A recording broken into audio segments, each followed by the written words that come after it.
our highest point in Twente. This is Kankerberg News. Twente, at your feet. Today I want to talk about now and why now. Now it exists. History is not existent, future is not existent, now it exists.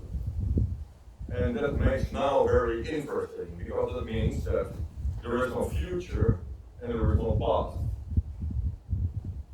What do you think about that? Well, consciousness is the experience of reality moment by moment.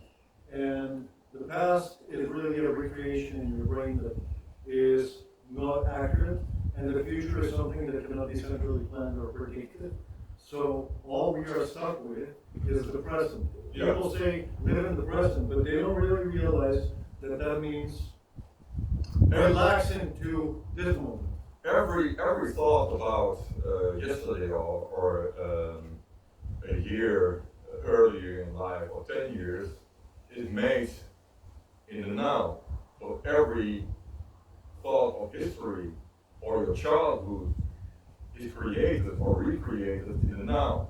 People don't realize how challenging this can be because I remember a friend of mine told me once, you choose what you feel. And I said, what do you mean? And he said, a thought comes before a feeling.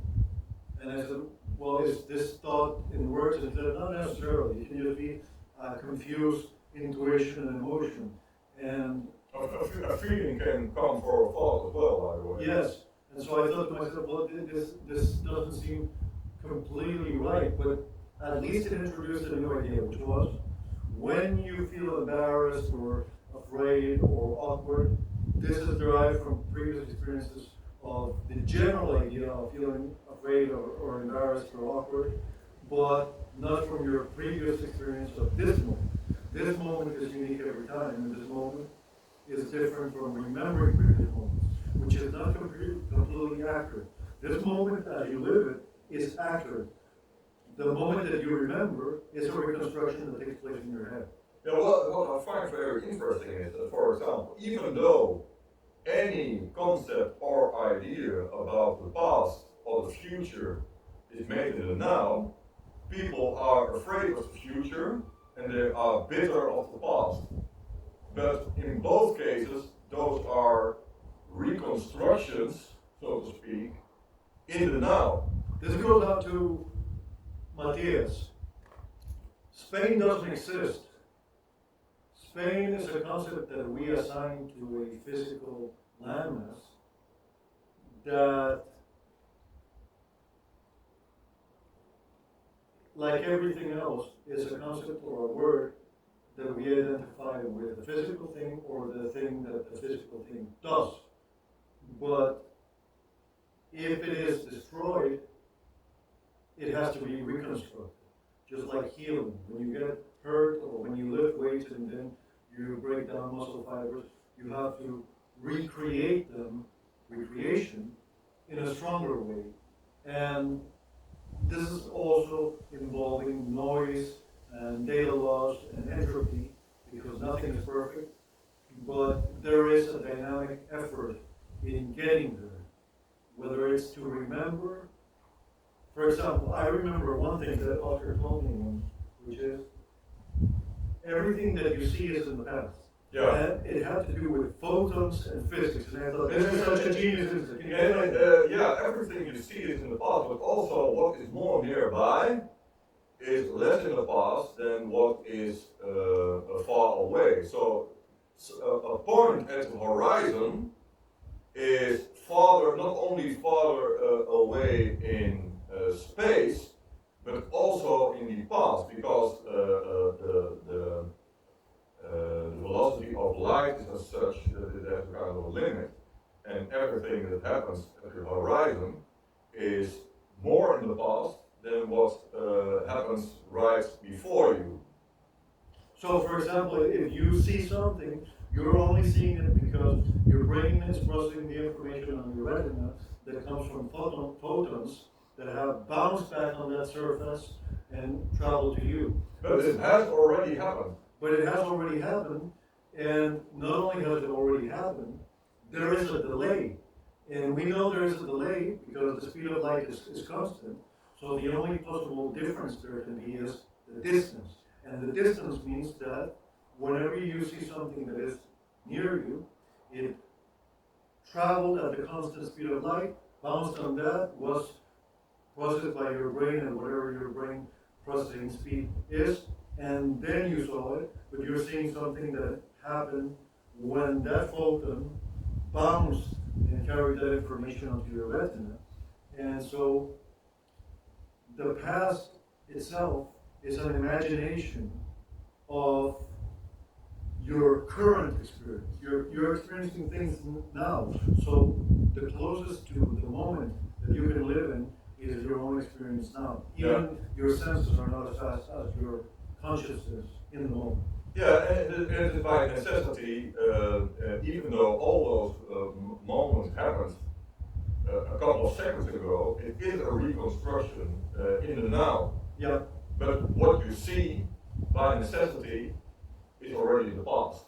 Now, people may say this is very abstract and very confusing, but in the 20th century it was discovered that the ideas of Einstein were correct because of the redshift, that the frequency of the wavelength of light has different colors, and some things seem to be moving away from the fact that by the time that the light arrived here, when it could be detected, it would be red, which meant it had moved, it's called redshift, onto a different frequency. And the human eye can see all the way into violet, and then it goes into ultraviolet, and then you cannot see, and all the way into red, and then it goes into infrared, and then you cannot see. So we are talking about differences in rhythm. Sometimes in the interpersonal world, where you are trying to cooperate and collaborate with other people, you are challenged by the differences in rhythm. And it's not that it is impossible to have two rhythms fit, but that people have different rhythms. And you have to find that measure in which they align so that the rhythm of one person with the rhythm of another person coincides. Yeah. So this may be very abstract, and there may be news for you, but a lot of the things that we talk about, the economy, politics. Well, the economy, for example, how market prices are formed, the current market price, the so-called current market price, says something about the market prices in the near past. It's not the current price, because the current price, or put it this way, the consequences of the current price hasn't formed yet in prices. Yep. So what's the current market price is actually information about the past. And that does not integrate the new awareness that people have that leaves room to haggle or negotiate, whereas the price is something that slightly moves in every exchange, in every transaction. You could talk in a more accurate way about the transaction rate of every transaction than the price, because the price is an abstraction about a phenomena that involves so many transactions, but that, as you say, do not incorporate the awareness that people immediately, just now, got about past, that makes them think, well, maybe I can get a little bit more, maybe I should lower or higher my offer. Yeah, actually, it's quite interesting that there is an analogy in other phenomena of the here and now, which is a kind of construction of several paths. You can see the horizon. What happened at the horizon was a longer time ago than what happened here. But we see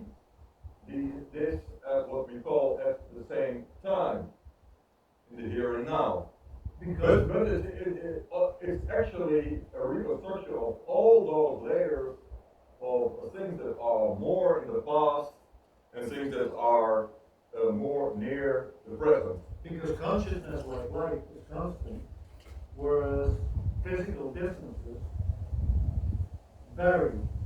This is physically closer to here, but our conscious experience of reality, like light, has a constant rate. Yeah, we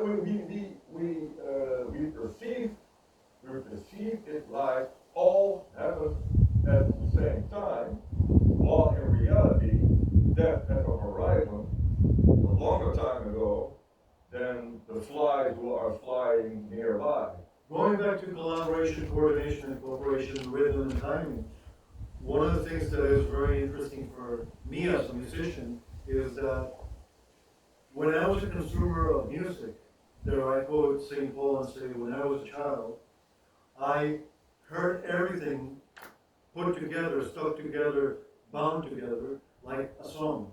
But then when I left childish things behind and I understood the production of music, I realized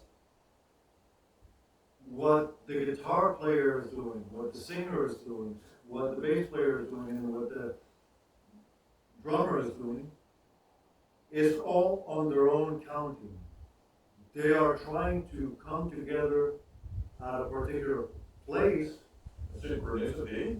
Yes, but they are just collaborating while counting different beats. It seems like it all happens at the same time, but that is more of a gestalt.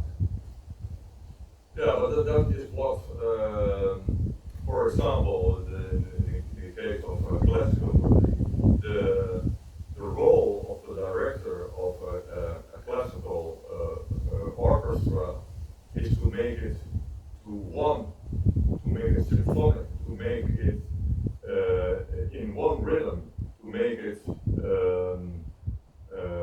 one piece of music. One of my favorite movies is called The Big Lebowski, and the entire story follows from the stealing of a carpet, a rug, of the main protagonist. And a repeating theme is the phrase, it really tied the room together. Now, symphony comes from phonos, which means sound, and sim, which means put together. Yeah. And that is what I can put together about today's stack convergence. Okay. Vanaf het hoogste punt Sebastian Ortiz. Oscar Berti. And we are now here. Almost 4 years I've been here. Yeah, but we are here now. For you, That's what matters and only now exists. And think about it. Every bitterness about your past and every fear about the future is in the now. Your construction in the now. so be a good builder. In the now. Thank you. Thank you.